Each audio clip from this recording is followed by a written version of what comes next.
저는 오늘 요한복음 11장 21절에서 27절 말씀으로 제목 신령과 믿음의 차이, 신령과 믿음의 차이라는 제목으로 말씀을 증거하게 됩니다.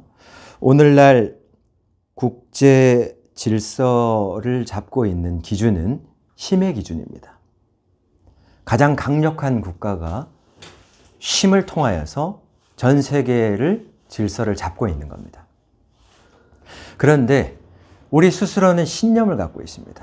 예를 들어서 하나의 지금 1위 되는 전 세계 국가가 있는데 그 국가가 약해졌을 때 반드시 2위 되는 국가가 전 세계를 통합하고 다스리기 위한 패권국으로 전쟁이 일어나게 마련입니다. 그럴 때마다 우리들은 신념이 각자 다르게 형성될 수가 있습니다. 신념이 뭡니까? 굳게 믿는 마음입니다. 내가 볼 때는 1위를 지켜야 해. 내가 볼 때는 2위 국가를 따라야 해. 그게 국익에 맞아. 신념이 나눠질 수 있습니다. 그러나 더 중요한 것은 뭐냐면 오늘 말씀을 통해서도 나오겠지만 신념보다는 실질되는 진리의 말씀, 전혀 변하지 않는 진리의 말씀을 따르는 게 힘의 균형으로 질서가 유지되는 것보다 그 진리, 변하지 않는 그 진리가 이 세상을 훨씬 더 완벽하고 안정되게 끌어간다라는 말씀이 오늘 말씀을 토대로 나오게 됩니다. 그렇기 때문에 오늘 우리는 이 말씀을 통해서 말에다가 예수 그리스도의 진리된 말씀에 자기 해석을 붙이는, 제가 볼 때는 이런 것 같습니다라는 자기의 신념이 나오게 되고 거기에 반해서 주님이 진리된 말씀이 마르다의 신념과 충돌하는 모습이 여기서 포착이 됩니다. 그렇다면 오늘 저는 그걸 집중 조명하면서 실제로 이 본문 안에서 우리에게 주님 뭘 요청하고 있느냐 라는 것입니다. 그리고 또한 믿음이라는 것은 도대체 어떻게 오는 거고 믿음은 뭐라 정의할 수 있는가? 믿음을 빨리 정의해 보겠습니다. 믿음이란 뭐냐면 주님이 갑작스럽게 준 그 말씀, 예를 들면 그 노아 때 믿음의 한 사례를 얘기하는 겁니다. 노아 때 많은 사람이 죄를 지었고 홍수로 멸망시켰습니다. 노아가 살아왔을 때 배문을 열고 나갔는데 그때 또 물로 심판할까 봐 너무나 두려운 겁니다. 그런데 주님이 노아에게 갑작스럽게 일방적으로 무지개를 보여줍니다. 믿음이란 이런 것입니다. 갑작스럽게 온다. 자, 뭐라고 하냐? 창세기 9장 16절에서 17절 사이에 물만 봤다 하면, 그냥 까매진 하늘만 보면 또 홍수가 쏟아져서 죽는 거 아니야? 두려워하고 있었던 노아 가족들에게 믿음이 갑자기 임한다. 무지개가 구름 사이에 있으리니 내가 보고 나 하나님과 모든 육체를 가진 땅의 모든 생물 사이의 영원한 언약을 기억하리라. 하나님이 노아에게 또 이르시되 내가 나와 땅에 있는 모든 생물 사이에 세운 언약의 증거라 이것이라 하셨더라. 예, 하나님이 무지개를 봤느냐? 모든 피조물 가운데 세운, 모든 피조물이 보고 있는 저 무지개, 저걸 증표로 해서 다시는 물로 심판하지 않는다. 예, 그게 무슨 뜻입니까? 믿음은 갑작스럽게 우리에게 제시된다. 아멘. 그걸 아셔야 돼요.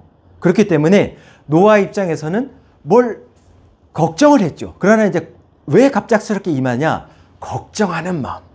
우리도 똑같습니다. 나라가 혼란스럽고 내가 생각하는 신념들이 다 달라요. 1위 국가냐 2위 국가냐, 난 따라야 된다. 나의 굳은 신념은 이렇다. 그러나 중요한 것은 변하지 않는 믿음을 따라라. 아시겠습니까? 그런데 믿음이 어떻게 온다? 갑작스럽게 온다. 지금 노아가 한번 홍수로 했기 때문에, 심판당했기 때문에 그냥 물방울만 봐도 겁이 난단 말입니다. 그런데 믿음을 갑작스럽게 은혜로 주는데 그게 뭐냐? 무지개 받느냐? 무지개는 활 모양입니다. 다시 한번 말씀드리겠습니다. 활 모양으로 되어 있는데 이제는 만약에 활 모양이 인류가 죄를 짓는다 하면 그 활 모양을 딱 당겨서 위로 싸서 하나님 직접 맞아주겠다. 그렇게 해서 네 모든 죄를 사해 주겠다. 이런 뜻입니다. 그렇기 때문에 활 모양이 위로 올라갔다. 이것이 너희를 향한 나의 증거니라. 다시는 물로 심판하지 않겠다. 그렇게 근심하고 있던 사람들에게 언약을 준 겁니다. 아멘. 그렇다면 믿음이란 게 뭡니까? 그 말씀, 무지개를 받느냐? 다시는 비로 멸망시키지 않는다라고 했을 때 노아가 안심하는 마음, 그게 믿음입니다. 믿음의 정의를 아시겠습니까? 하나님 갑작스럽게 은혜로 주신 그 말씀에 대해서 이제 혼란스럽지 않습니다. 비가 한 3일, 5일 소나기 확 내려도 마치 40주야로 내릴 것 같은 기세지만 그래도 하나님은 물로 심판하지 않는다 했기 때문에 무지개가 뜨면 항상 안심이 됩니다. 이게 믿음이다. 이게 믿음의 사례입니다. 그렇기 때문에 우리의 신념은 필요가 없다. 믿음이라는 게 중요하다. 그런 말씀을 드리면서 오늘 본문으로 들어가 보면 마르다의 신념이 나와요. 주님의 진리된 말씀이 나옵니다. 그랬을 때 21절을 보게 되면 저는 오늘 본문을 신념과 믿음의 차이라고 그랬습니다. 신념은 중요하지가 않다. 진리되는 말씀이 딱 주어졌는데 거기에 자기 해석을 붙이는 게 신념인 겁니다. 그런 신념은 다 각자의 견해가 있기 때문에 그것은 중요하지가 않아요. 나라를 하나로 모을 때 중요하지가 않습니다.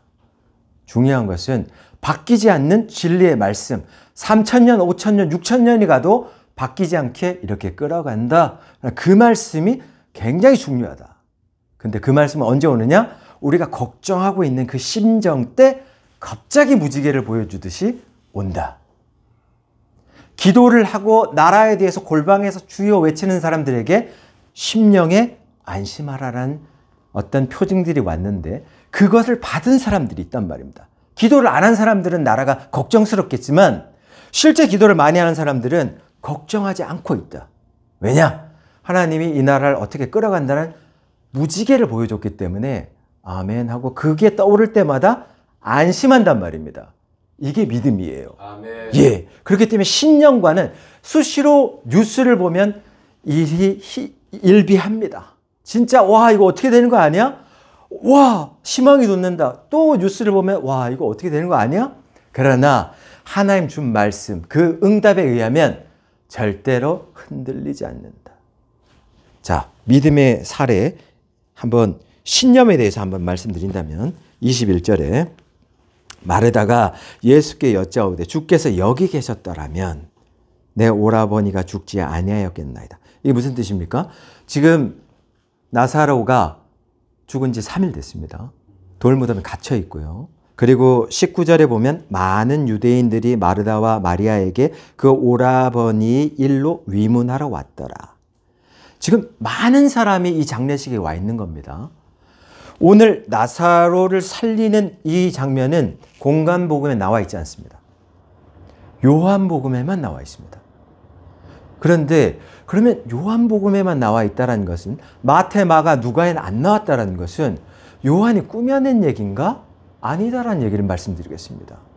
그게 뭐가 증거냐? 11장 19절이 증거다. 많은 유대인들이 마르다와 마리아의 그 오라버니 일로 위문하러 왔다. 만약 이걸 거짓말로 지었다라면 그 주변에 있던 많은 사람들이 그 국어사는 빼라. 나사는 살아나지도 않았는데 왜 거짓말하냐? 빼라라고 얘기했을 겁니다. 살아났습니다. 살립니다. 예수님이.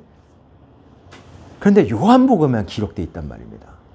그러면 그것도 하나의 큰 이슈입니다. 요한복음에는 7가지 표적을 요한이 기록하고 있습니다. 첫 번째, 2장에서 가나의 혼인잔치, 물을 포도주로 만들었다.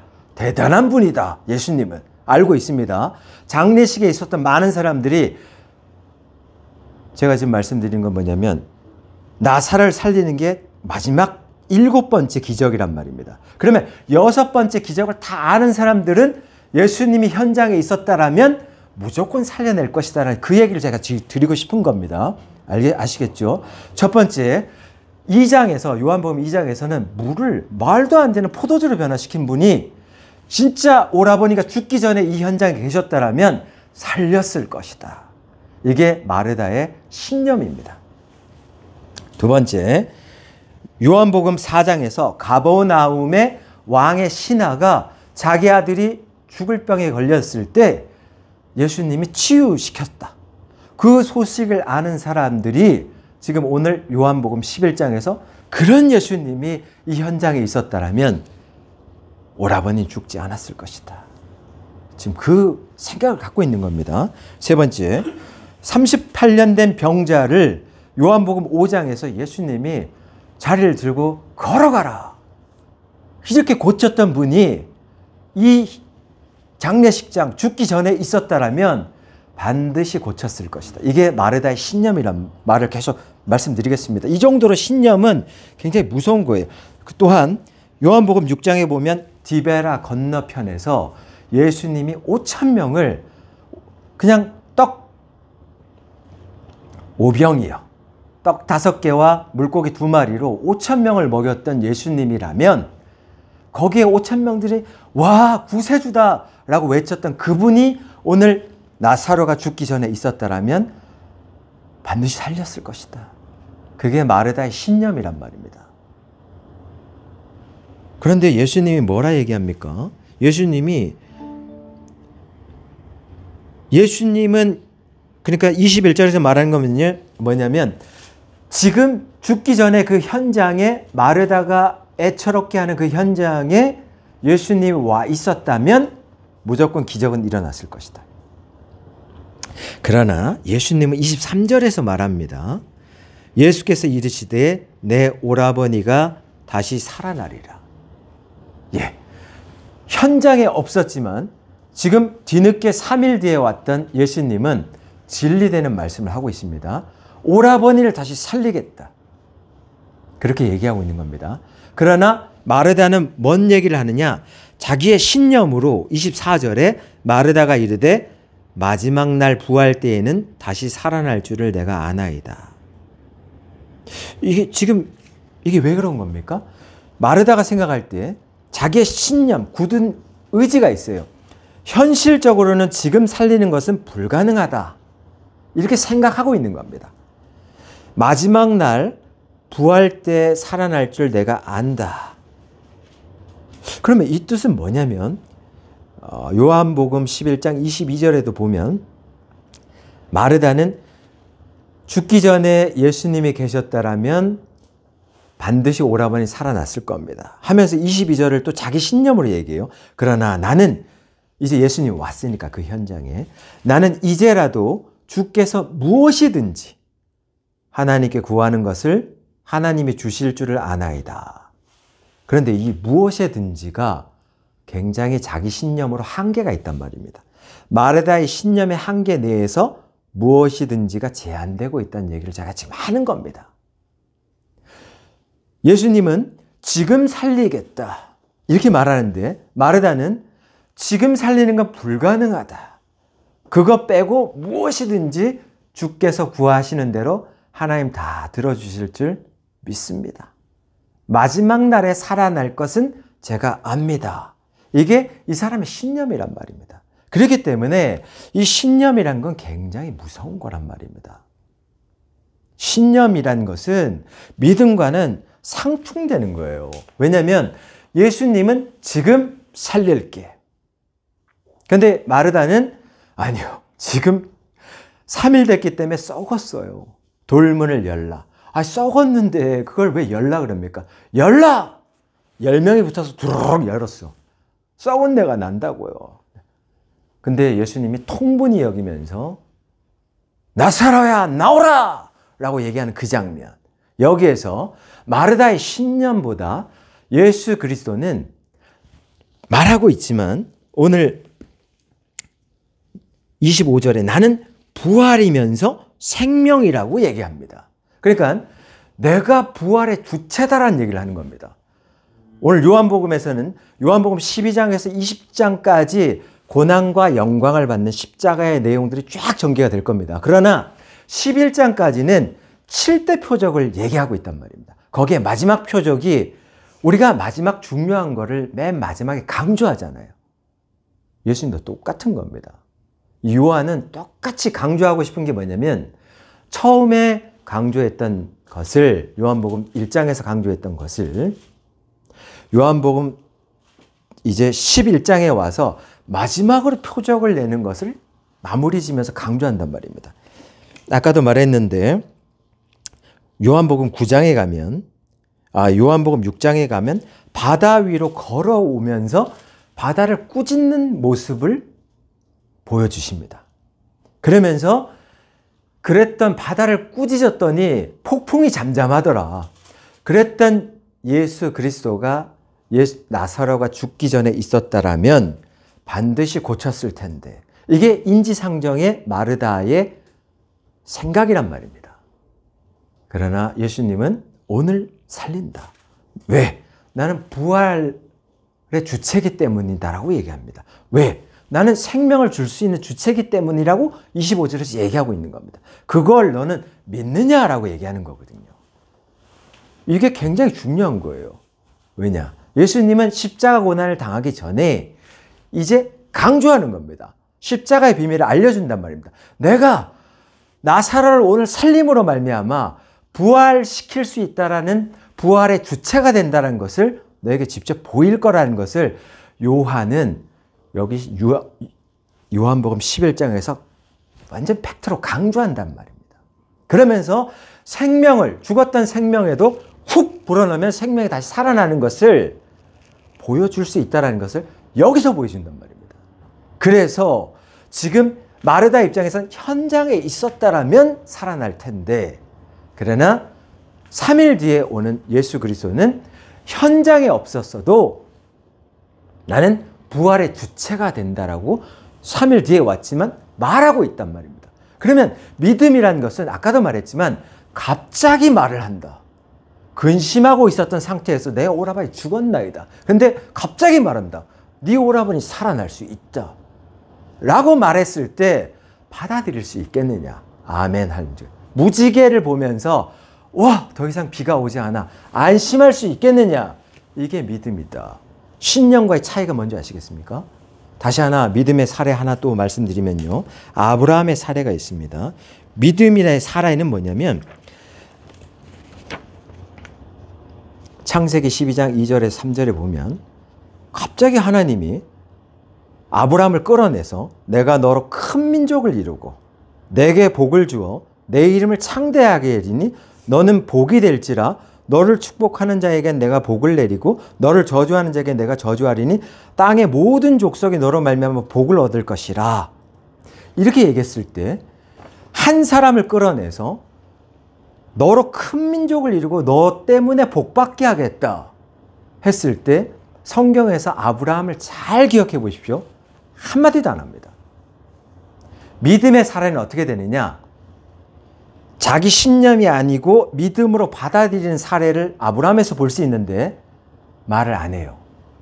하나님이 너 혼자 이끌어냈는데 너를 통해서 큰 백성을 이루고 너를 복의 근원으로 만들고 너를 대적하면 내가 저주하고 너를 받아들이면 크게 번성시킬 거다. 복의 근원이 된다. 라고 말합니다.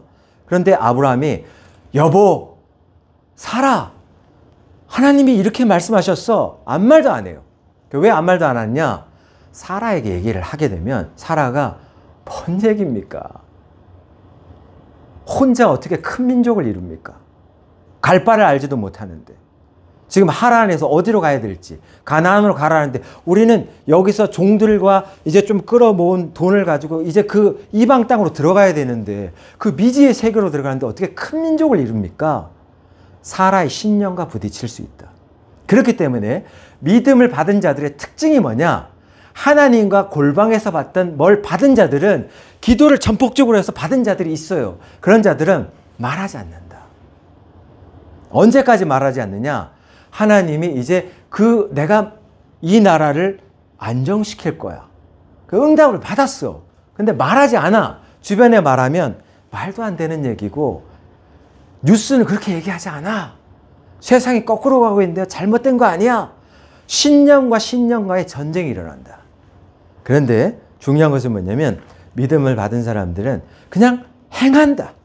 그렇기 때문에 창세기 15장 6절에 가면 하나님이 그 행하는 아브라함을 보고 아무 말도 안 하고 행하는 아브라함을 보고 의로 여겼다라고 얘기해 주는 겁니다.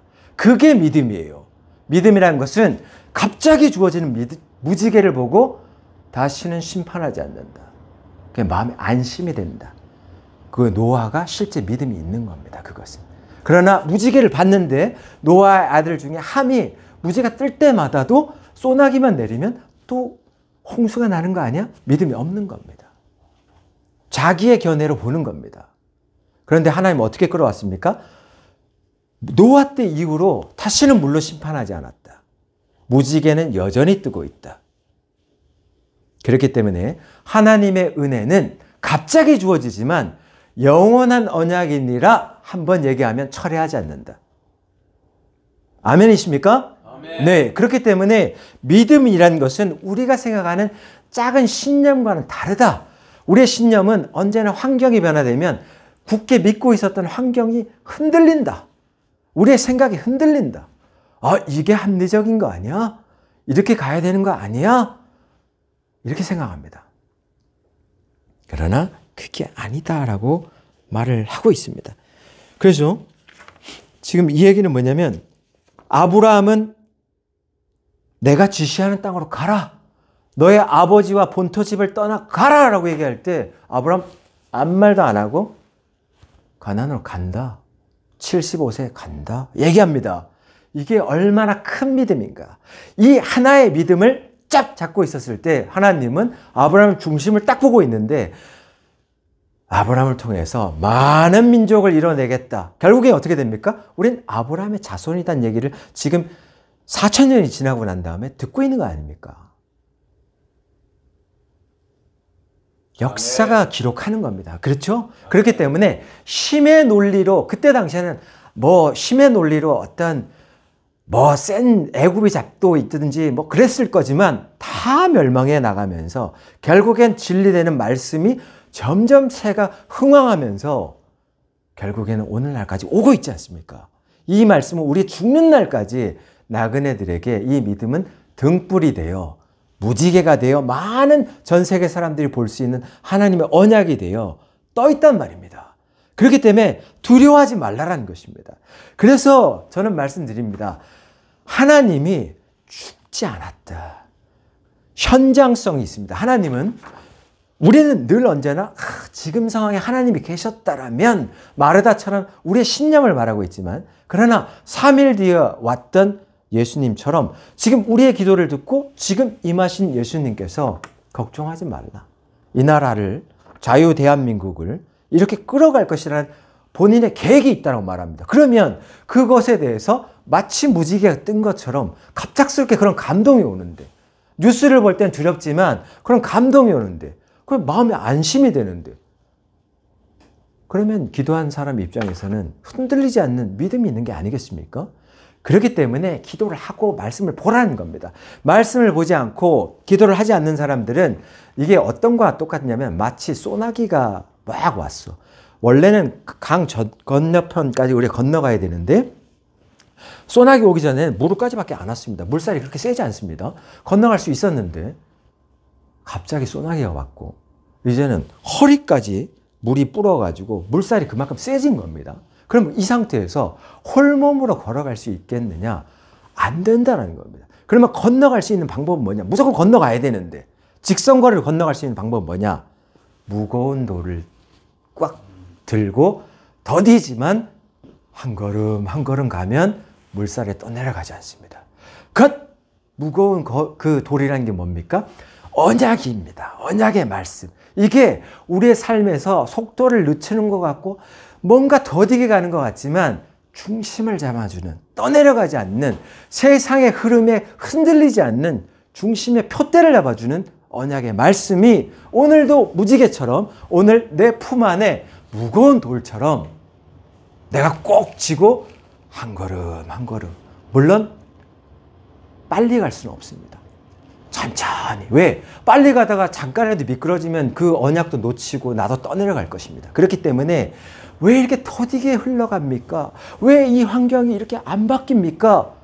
아주 답답하다고 얘기할 수 있겠습니다. 그러나 그 돌을 딱 안고 거센 물살 속에서 한 발짝, 또 이끼가 있는지 없는지 또 한 발짝 이렇게 걸어갈 때 결국에는 허리 쪽에서 허벅지, 그 다음 발목까지 하면서 건너게 될 줄 믿습니다. 아멘. 예, 그렇기 때문에 믿음이란 것은 신념보다 우위에 있다는 것입니다.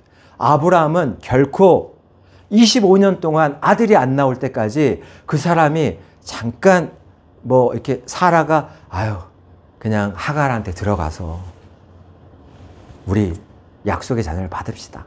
우리한테는 태가 안 나오는 것 같습니다. 라고 얘기했을 때 잠깐 그렇게 할까요? 했을지 모르겠습니다만, 그러나 이 사람에게는 나름 하나님이 너를 통해 많은 민족을 이룰 거라는 그 믿음이 있었다고요. 죽기까지 그 믿음이 있었습니다. 그두라는 후처를 둬서 시므리는 미시옥 6명의 아들을 낳지만, 그러나 이 사람은 죽기까지 하나님께서 많은 민족을 나를 통해서 이룬다라는 그 마음이 안 꺾였단 말입니다. 그리고는 결국에 우리 세대에 와서 다 아브라함의 후손이라는 얘기를 듣게 하는 하나님. 이것이 무거운 돌을 들고 천천히 걸어가는 시대의 흐름에 떠내려가지 않게 하는 말씀의 능력이 되는 줄 믿습니다. 예. 그래서 우리는 지금 마르다처럼 뭔가 지금 현장에 있었더라면 고쳤을 겁니다. 그리고 22절에서 보면 지금이라도 왔기 때문에, 지금 예수님이 이 현장에 장례식장에 와 있기 때문에 지금이라도 무엇이든지 구한다라면 하나님께서 구하시는 것을 다 주실 줄 믿는다 했을 때 이 자기의 신념의 한계를 열어야 되는 거예요. 자기가 굳게 믿고 있는 지금 살리리라 했는데 지금은 살아나지 못하죠. 그거 빼고 나머지 구하는 건 다 제가 믿습니다라는 그 신념을 내려놔야 되는 겁니다. 그런 신념은 예수 그리스도가 오늘 이 본문을 통해서 말하건대 믿음보다 한 단계 아래다라고 얘기를 하는 겁니다. 그렇지 않겠습니까? 예. 그래서 우리 입장에서는 지금 모든 것을 행하셨던 요한복음 9장에선 날 때부터 맹인이었던 자를 예수님이 고칩니다. 이건 하나님의 아들밖에는 못 고친다라는 그 맹인을 고쳤던 예수님이 그게 6번째 기적이란 말입니다. 그리고는 장례식에 와서 나사로야 나오라. 그 나사로가 살아났죠. 그리고 난 다음에 핵심을 말했잖아요. 내가 25절에서 나는 부활이라고 얘기했습니다. 그러면 과거에 부활이라고 믿는 자들도, 부활했던 예수님을 믿는 자들도 있지만 현재적으로도 부활되시는 예수님은 죽어 있었던 나사로와 같은 우리 썩은 시체처럼 신념에서 믿음이 썩어서 냄새나기 시작하고 막 떠내려갈 것 같은 사람들에게도 나는 부활이라 했을 때 그 말을 믿느냐라고 얘기하는 게 우리에게 던지는 질문이란 말입니다. 거기에 아멘 하고 나의 신념을 다 내려놓고 지금도 살릴 줄을 내 오라버니를 살렸듯이 내 썩어져가는 믿음의 형체를 잃어버리고 세상 풍파에 썩어져 가듯이 세상에 흔들리고 있는 나의 믿음을 살릴 줄을 믿습니다. 부활의 주체니까요. 아멘 하시면 그게 오늘 썩어졌던 그 나사로가 수위를 동이고 나와서 풀어 헤치는 모습을 오늘 보게 된다. 아멘이십니까? 크게 아멘 하십시오. 아멘. 예, 그렇게 아멘 하십시오. 크게. 그렇게 하면서 부활의 주체는 앞으로도 미래적으로도 주님은 어떠한 내란이든 뭐가 온다 하더라도 주님께서는 이 난국을 헤쳐갈 것이다. 왜? 힘의 균형으로 이 세상은 잡아가지만 주님은 진리의 말씀으로 힘의 균형보다 윗단계로 잡아간다. 나는 그 부활의 주체를 믿는다. 아멘이십니까? 아멘. 네, 저도 아멘입니다. 그러면서 예수 그리스도가 말하는 겁니다. 내가 너희에게 생명을 불어넣을 수 있는 존재라고 얘기합니다. 아브라함 하나에게 생명을 불어넣었을 때 그가 호렐단신으로 가나안에 들어가서 그 철기 문화와 맞서면서 에스골과 마므레와 뭐 그 협력 단체를 이루지 않습니까? 그리고 막 5왕에게 롯이 끌려갔는데도 318명을 조합해서 아주 그냥 담대하게 나가서 롯을 찾아오잖아요. 그 찾아오는 이유가 뭡니까? 그건 하나님이 너를 큰 민족을 이루게 하는 그 마음이 안 꺾이기 때문에 그러는 겁니다. 그러니까 결국 뭐냐? 죽기를 각오하고 있는 자들은 안 죽어요. 벼랑 끝에 몰려서 와 여기서 또 내려가는 거 아닙니까? 이제 우리가 뭘 할 수 있습니까? 하는 사람은 다 죽는다. 그냥 밀고 조금만 겁내도 하고 그냥 혼자 떠내려간다. 그런 게 아니라 여기서 어차피 지금 배수진을 친 겁니다. 우리는 여기서 더 이상 갈 데가 없다. 기도로 물이 붙인다. 아브라함이 하나님이 나를 가장 큰 민족을 이룬다고 했다. 그러면 오늘 여기서 죽는지 내가 부딪혔을 때 내가 죽는지 아니면 큰 민족을 이룬지 내가 직접 보리라. 그냥 뛰어드는 겁니다. 그렇게 하면서 하나님 하면서 뛰어들었는데 어떻게 됩니까? 갈라지는 거죠. 그러니까 그 5왕들이 그 동맹이 깨지면서 거기서 롯을 데려오는 거 아닙니까? 여기서 중요한 것은 우리 이것도 하나 볼 수 있는데 롯이 아브라함과 하나의 이제 땅을 분배할 때 싸우다가 땅을 분배할 때 선택하라. 그럴 때 믿음의 사람들은 항상 후순입니다. 네가 좌하면 난 우하겠다. 네가 우하면 난 좌할게. 먼저 선택해. 정말 기름져 보이는 소알 땅을 선택합니다. 그렇게 했을 때 그걸 선택해서 롯은 거기에 갔지만 거기에 또 뭐 동성애가 있고 아주 혼란이 있는 겁니다. 그러나 거기서 열심히 일해서 많은 재산을 모았잖아요. 롯도. 그러나 중요한 건 뭐냐? 다 뺏긴다. 전쟁에 끌려가면서. 몸만 하나 겨우 살아남아 온다. 자, 하나님 입장에서는 기근이 결정되어 있는 가나안을 선택합니다. 아브라함은. 근데 갔더니 적과 꿀이 흐르는 땅으로 계속 비를 뿌려주면서 계속 먹이 살린다. 하나님. 그러다가 물론 가나안을 극심해서 한번 애굽으로 믿음이 밀려서 내려갔다 오지만 다시 정신 차리고 왔을 때 가나안에서 완전히 정착하면서 많은 민족을 이룰 수 있는 터전을 삼다가 아브라함 간다. 그래서 저는 오늘 믿음과 신념에 대해서 말씀드렸는데 믿음은 걱정하고 있었던 물로 심판하는 거 아니야? 걱정하고 있었던 자들에게 갑자기 무지개를 보여주면서 임하는 하나님의 은혜. 그리고 그 무지개를 봤을 때 안심이 되면 여러분들 믿음이 있는 겁니다. 또한 그 무지개를 보고 난 다음에 이제 약속을 주신 하나님을 기대한다. 이런 마음까지 든다라면 여러분들에겐 하나님의 소망까지 준 겁니다. 언약으로 이루어진 은혜와 믿음과 소망의 관계가 바로 사랑의 관계다라는 겁니다. 하나님이 여러분을 사랑하시기 때문에 절대로 여러분들의 나라가 회파되고 훼손되고 그런 거를 원하지 않습니다. 기도하시면서 이 나라를 위해서 기도하면서 하나님의 무거운 돌인 언약이 이 나라를 어떻게 끌어가는지를 보시고 우리의 신념을 내려놓을 때다. 저는 그걸 말씀드리겠습니다. 기도하시겠습니다. 하나님 아버지 감사합니다. 신념과 믿음의 차이를 통하여서 믿음이 있는 자들은 아무 말도 안 하고 함구한 상태로 그대로 가나안을 통해서 가는 아브라함을 봤습니다. 그리고는 결국에는 큰 민족을 이뤄가는 주축이 됐을 때 주변에 사실은 내가 이런 일이 있었다. 하나님이 나한테 말씀하셨던 게 이런 것이 있다라는 것을 되어가는 모습을 보면서 하나씩 오픈하는, 하나님이 이루기 전까지는 절대적으로 순종하면서 함구하고 있는 믿음의 용사들을 보게 됩니다. 살리는 교회와 대한민국에 있는 많은 영혼들이 이 나라를 걱정하고 있습니다. 하나님께 부르짖고 하나님께 응답받은 것이 있을 때 하나님이 이 나라를 어떻게 이끌어 가시는지에 대해서 신념보다는 믿음으로써 받아들이고 안심하고 따라갈 수 있는 모든 자들 되게 허락해 주옵소서. 예수 그리스도 이름으로 기도드렸습니다. 아멘.